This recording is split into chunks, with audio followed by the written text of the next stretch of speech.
This is an update on Leona's epilepsy. We had a new event occurring on Friday, March 6th, 2025.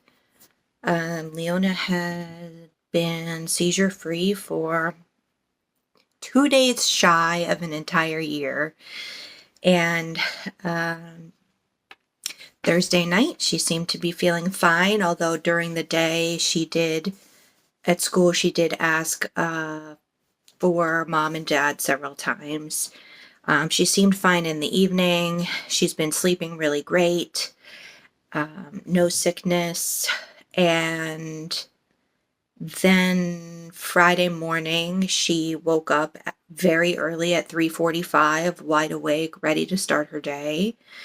We had a snack. She read some books. She was awake for an hour or so, and then I was able to convince her to lay back down and go back to sleep. So the alarm went off at 7 o'clock to get ready for school, and Leona didn't move. I heard her laying in bed making a funny swallowing sound. We do share a bedroom. We have two bedrooms. We have two beds in the same bedroom, so that I can closely monitor her for seizures during the nighttime. And so around 7, she was just laying in bed, a bit lethargic. She was awake, but very slow moving, unable to sit up, and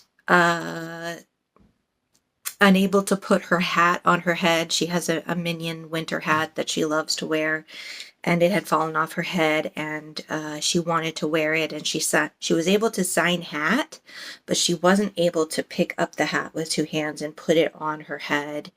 That's when I really knew something was not right. So I called her father to let him know, hey, I think Leona either just had a seizure or she's about to have a seizure.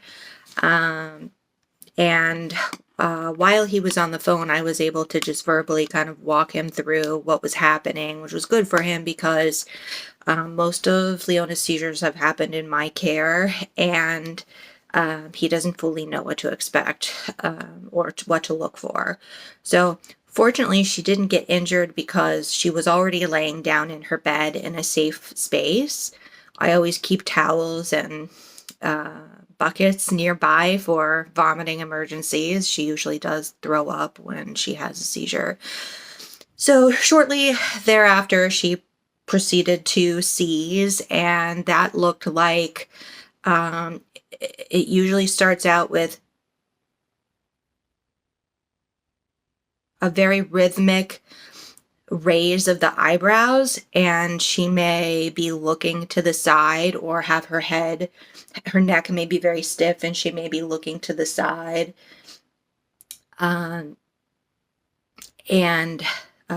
really tense muscles is a really great signal that she's having a seizure. Unable to relax, clenched fists.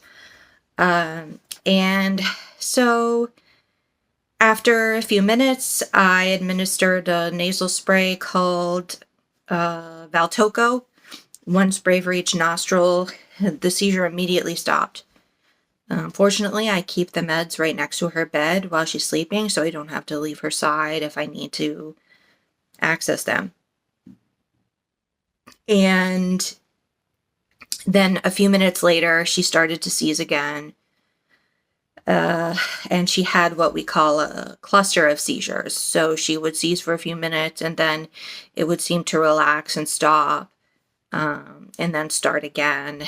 And then it started to become more intense. So after about 20 minutes of the first dose of Valtoco, I administered my backup meds to her, and those did not stop the seizure. They continued to get worse, and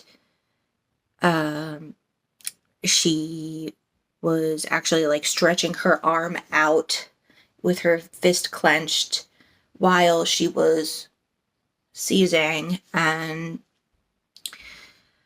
at this point I call 911.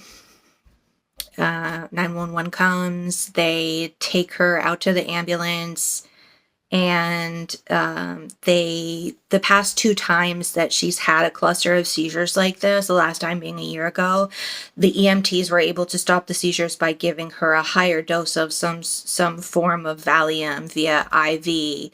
I forget the fancy name for the actual medication that they use, but essentially that's what it is. And shortly after giving her that in the ambulance, the seizure stopped. So we went to the hospital, and of course, these meds make her very tired. And so she was sleeping. And I would say after about an hour or so, she woke up, and I had told the staff right away that I know during the recovery period, she has about 36 hours of pretty intense nausea and vomiting, which is super unpleasant and not fun at all. So,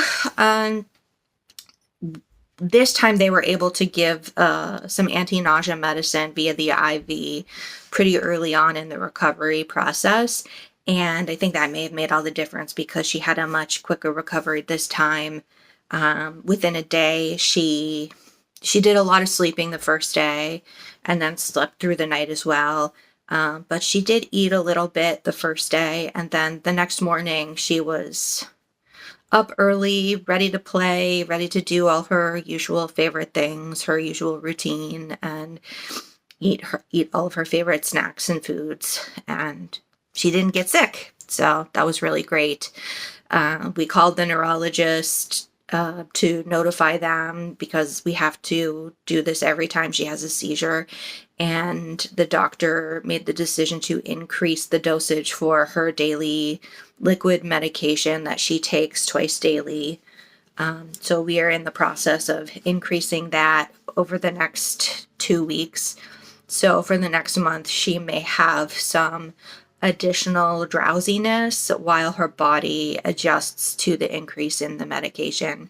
I also asked the neurologist about increasing the dosage of the rescue med, the Valtoco, because the past few times that I have administered that med, it really hasn't stopped the seizure, or I guess in this case it did at first, but then she proceeded to have a whole cluster of seizures that the meds did not stop. So the neurologist has also increased the dosage on the rescue meds as well. And so, that's the update, I guess. Just reviewing is that, in this case, she was laying down in bed. She was just waking up from sleeping, and so she was already in a safe place. There was no danger of her falling and hitting her head or anything like that. But that's always something to watch out for. I was able to keep her on her side. She did throw up once, and I was able to catch it in the bucket. And I guess the lessons are: always monitor your child if they have epilepsy. Have a plan for monitoring them during the night, or during the hours where they're asleep. And also, keep your phone right there in case you need it. Keep the emergency meds right next to the person at all times. When they're sleeping, keep the meds right next to the bed so that they're easily accessible. And I think that's everything. I described what the seizures looked like, when I called 911, and that's it. So hopefully the increase in dosage of the daily preventative medicine makes all the difference. It's been a little bit over a year since she's been on that med, and she's grown quite a bit. So we were worried, that she had the seizure cluster. It was the day before her 11th birthday, and we were just really excited for her birthday and worried that she was going to be not feeling well and not able to enjoy it, but that wasn't the case at all, fortunately. And we're happy that she's safe and uh, aware and getting the treatment and the medications that she needs to live a healthy, happy life. So, if there are more updates, I will provide them here. So I don't have to tell the stories over and over again. You can just reference the video for the information that you need. And if you have any questions, feel free to reach out.